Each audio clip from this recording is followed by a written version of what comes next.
dermatology from St. John's Private Hospital, Australia. Following that, in 2008, he did his PhD in alternative medicine. Subsequently, he has an interest in ocular pathology and lasers. Besides having a successful practice in lasers and aesthetic medicine, Dr. Leroy is a lecturer in reputed institutions such as AIMS, JIPMA, and other medical colleges around the country, and he did over 12 research papers published in journals. Dr. Leroy.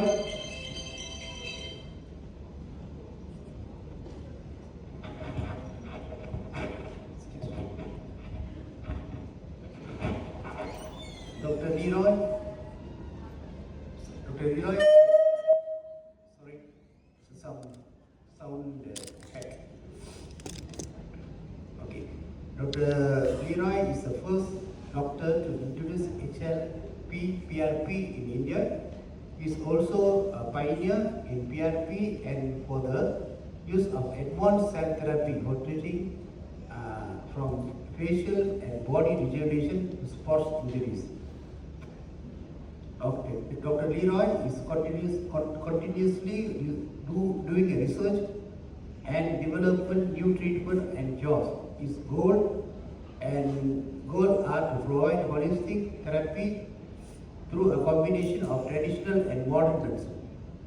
He is also honorary fellowship in FINIM. Okay. Thank you for a wonderful introduction.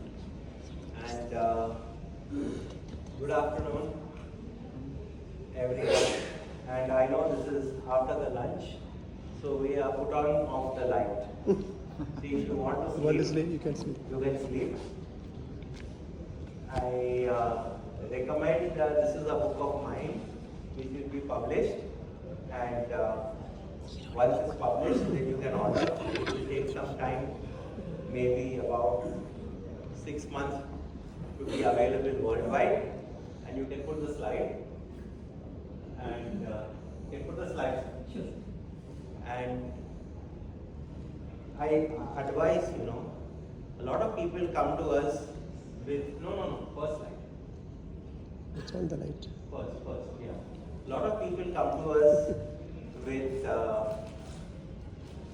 what you call it, eye problems, glaucoma, uveitis, age-related macular degeneration.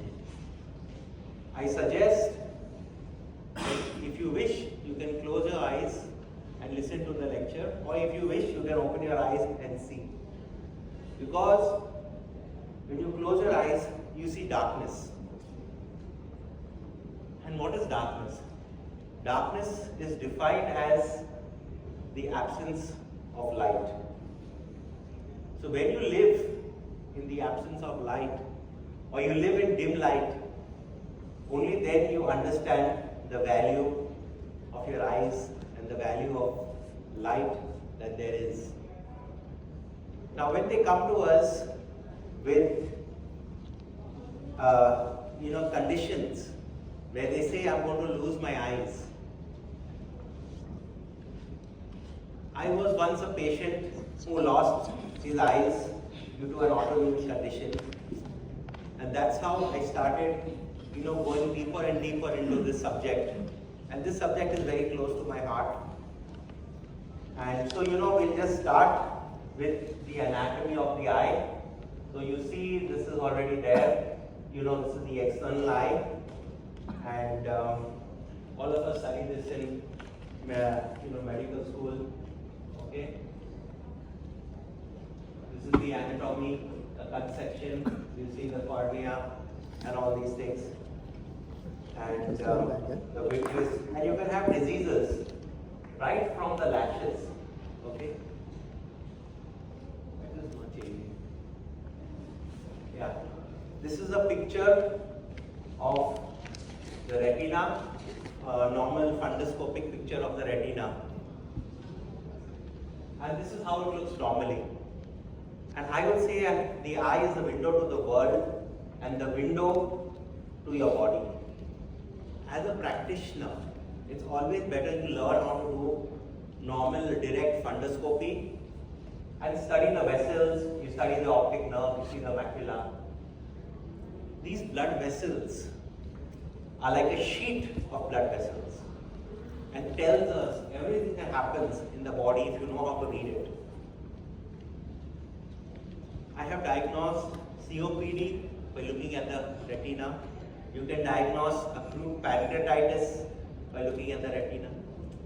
Because you know, everything in your body is a disease of the blood vessel. Of course, we are only taught diabetic retinopathy, hypertensive retinopathy. But there are so many other retinopathies that can be diagnosed by only looking and studying these blood vessels. These blood vessels tell us a lot of the permeability of the endothelium. Because your endothelium is not only there in your heart or in your kidneys or in your brain, it's there in every blood vessel in your body. And this endothelium, when it starts to dysfunction, you see the dysfunction first in the eye. And that's you know that there is something going to happen, and then you start treating the patient. So coming, why is it not shooting? Oh. You see this, all these pictures are clicked by me. All these pictures are clicked from my clinical practice. None of them are from the internet. So please don't take pictures. And now, if you see over here, these eyelashes, these eyelashes are not proper. Okay, and if you see, some of them are falling, some of them are matted. Over here you see the glands that are swollen up. Now this is a patient having a lot of meibomian gland dysfunction. They complain to you of dry eyes, they complain to you of itching. They go to take homeopathy, then they give them mast cell inhibitors, then they give them, all these things, and finally they tell them, just go away. Nothing is wrong with you. So when you see this is very irritation for the patient, especially for people who are working in the computer industry. Whole day in the AC room, sitting in the office on the computer, they get a lot of this, eye starts to itch. Because if you see, there is no oil being produced, or the sebaceous glands are dysfunctional. So how will you treat this in functional medicine? Of course, first you will treat if there is any infection, you remove the infection by giving some antibiotic or something. But I wouldn't say give so much of antibiotic. One of the best, easiest way to treat it is with tell the patient to have a diet rich in good oils, in good omega-3s, in ghee, clarified butter, or even avocado. Let them wash the eyelids with avocado oil. That loosens up these plaques and then they fall off. Okay. This is another patient. You see almost all the eyelashes are out. This is called madarosis. Most of the people who have this end up going to beauty parlor and telling them to put artificial eyelash. That's not the treatment. We can regrow all these things. Usually I would suggest this patient is hyperthyroid. Then if you see over here, around these follicles, it is white in color. And you don't need any special instrument to see this. You can see this with a magnifying glass and your mobile phone. That's very important. Now your thyroid medicine is not working for this person. So all you need to do is change your thyroid. Give more of T3. Start them on some thyroid supplement. Start them on iodine. You start them on iodine, these eyelashes gradually grow back. And you can see there's a problem in the base of the eyelash, the follicle. every follicle has a white dot over it, which is inflamed. So you need to change it. And usually these patients will also start to complain of hair loss. So when their hair starts to fall, always look at eyelash. And if you come to know there is something in the eyelash, then you know that it is the thyroid. Get the thyroid checked up.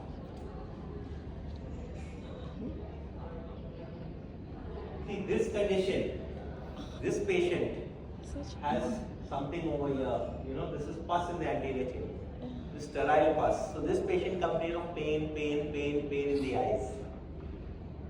And they are getting treated for headache. They were getting treated for tension headache and all this. They did not meet a ophthalmologist. So when they came to me, first thing I did is I dilated the pupil with atropine, and I saw this. This patient has, this is called sterile pus. Now why do you get sterile pus? You get sterile pus in autoimmune conditions. So this is the condition of uveitis, where, you know, this pus starts to accumulate down in the eye. This was my eye actually. And this pus used to always be there in the eye. And Yeah, what kind of eyelash is that? You decide. what happens is that it's very difficult to treat. So you need to start them on high dose of vitamin C. For how long will you give them steroid? For how long will you give them immunosuppressant? We start them on vitamin C and this clears off. Why does this happen? Because if you see the iris is a bunch of blood vessels. And these blood vessels, they have some dysfunction. And because of this dysfunction, you get these sterile pus that comes out. What is pus? Pus is nothing but, you know, cells and cell debris. But these cells and cell debris are not infective, so it is sterile. And because of this pus, sometimes this can block the outflow, you know, of the aqueous, and then the person may develop glaucoma. So it's very important. This could lead to secondary glaucoma, or it could also, not in a period of time, it could lead to, you know, angle closure glaucoma, where this blocks and closes the angle.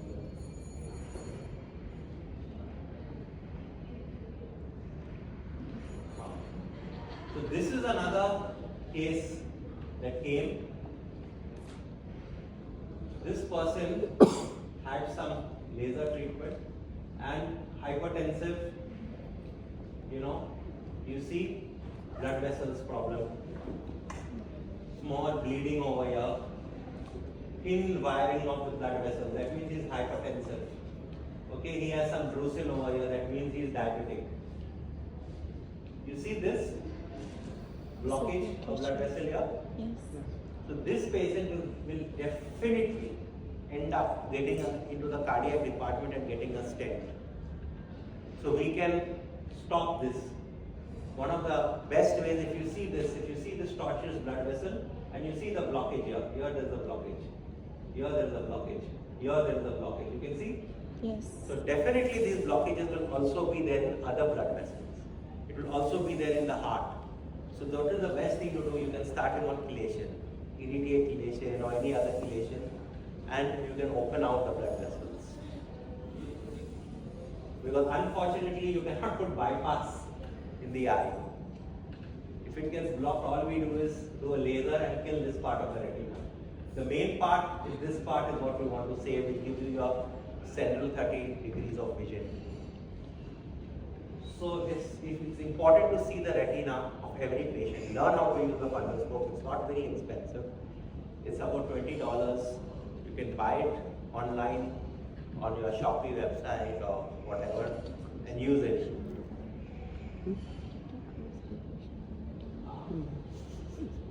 This is an optic disc. You see how finely red this is? It's bleeding over here. The person will come again with a blood vessel disease, complaining of sudden loss of vision. The disc is starting to get pale. It's important in these patients. Immediately you start the vitamin C and your chelation along with some, because there is no treatment. You go to the ophthalmologist, what they give you? They give you eye pressure lowering drop. That's it. Or they give you some mannitol. But how do you reverse this? The only way to reverse this is high dose vitamin C and give chelation. Because the patient will come to you because they go to the ophthalmologist and they say, doctor said I can't do anything. I have to save the other eye. But what to do for the other eye? Nothing. But what can I do for this vision that is lost? High dose vitamin C in early stage will definitely help this. Because I remember once Dr. Sri Kumar telling, long time when I met him, maybe 15 years ago, I asked him what to do for the bleeding in the brain. He said bleeding in the brain is scurvy of the brain. So what's the treatment of scurvy? The vitamin C. So I said that now the eyes is an extension of the brain because it comes out with the meninges and everything, with the optic nerve. So what do you do for the bleeding on the retina? Vitamin C. So any bleeding in the eyes, scurvy of the eye. I mean, he's our guru, so he has taught us this for the brain, so we applied it for the eyes. Okay.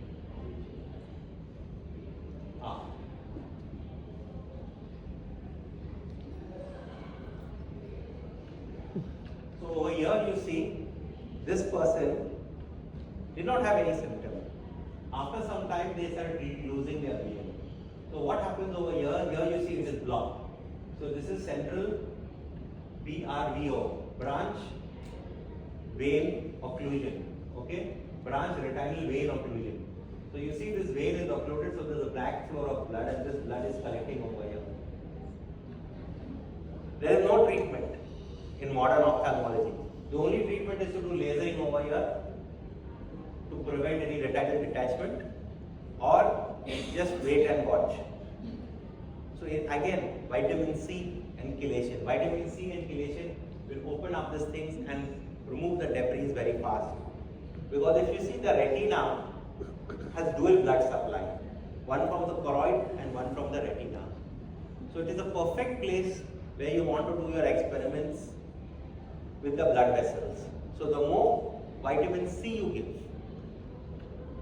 the more you can clear out all these conditions. And 80% of the conditions in the retina are because of blood vessels. If you have exudates, that means the permeability of the blood vessel is not good. If you have blockage, means the endothelium of the blood vessel is not good. So there's always two major conditions what we can treat. Oh, this is the person who came to me with a very bad ulcer, and this is infected with fungus. You can see this black fungus. This fellow came in COVID. He had black fungus in the eye, and at that time there was a thing going on, black fungus in COVID, aspergillosis, and they were enucleating eyes, they were removing the sinus, they were doing everything, if you remember. So what we did for him, of course he healed, but there was a scar. He healed, there was no perforation, because at this kind of a fungus, there's a chance that you can get a perforation and lose your entire eye. We gave him ozone wash. So you take a cup with ozone water and keep washing the eye with that. Because ozone is antibacterial, antifungal, antiviral. So this ozone is not going inside the body. This is an external ozone treatment. So any home ozonator you have, you can put it like a funnel in the eye and let it go, or you can wash with alcohol, not alcohol, with water, and wash the eye. Don't use alcohol for the eye. I will tell. This is another good picture of a girl who continuously wears contact lenses. And these are called, cobblestone appearances of the other side of the conjunctiva. And this is caused by repeated use and allergic use of contact lenses. Sometimes the contact lens is not clean, sometimes the contact lens material may cause allergy. And what happens in these cases is that because of this, patient keeps on itching, discharge. See, especially nowadays the young girls and boys, sometimes they go to sleep with contact lenses. When they go to sleep with contact lenses, the tearing comes down and then they start getting all these conditions. So always tell the patient, please don't sleep with contact lenses. Again, for this, what we'll do is that, we give them ozone wash, give them high dose vitamin C, and we have to bring up their local immunity. So how you bring up the local immunity is you start giving them ozone water. You can take sterile water for injection, ozonate it and use it as an eye drop at night. When they come to your clinic, what we do is that we will prepare exosome and we will use that exosome as an eye drop. And that helps heal. Even for corneal ulcers, it will help heal.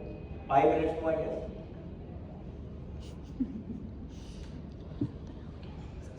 This is another corneal ulcer you see. That was, again, this is with infective. You can see pus is already forming in over here, but this is infective pus because of, the ulcer.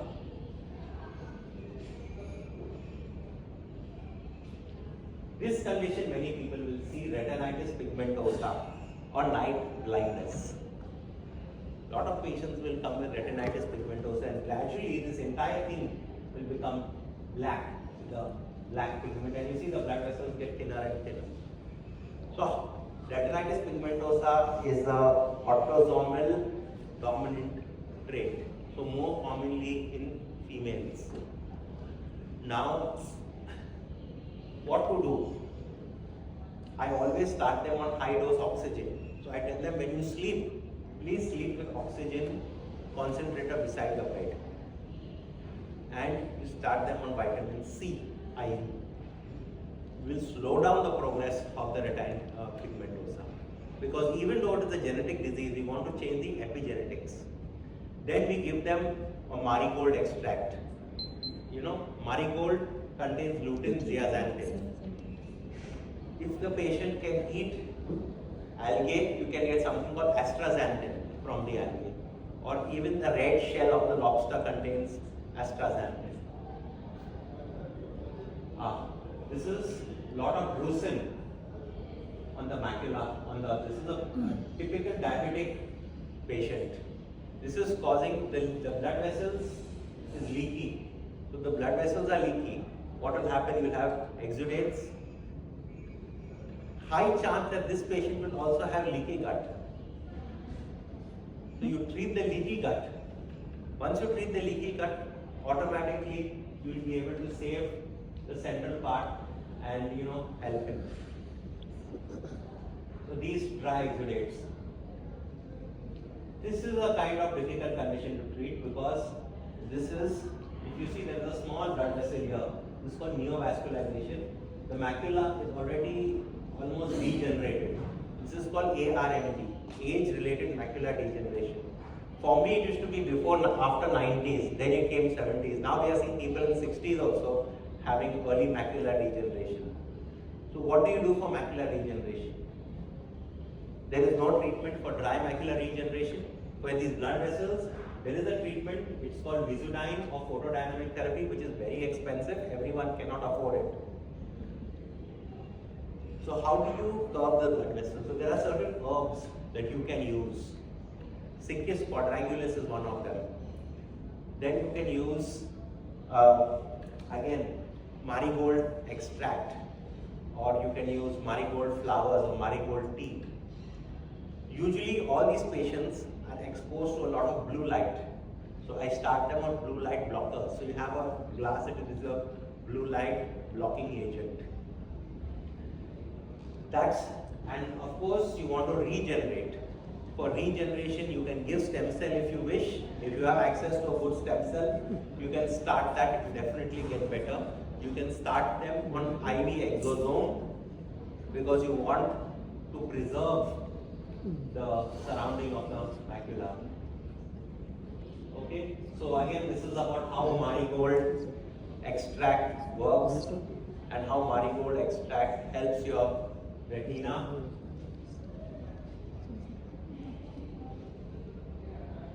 Okay, what happened?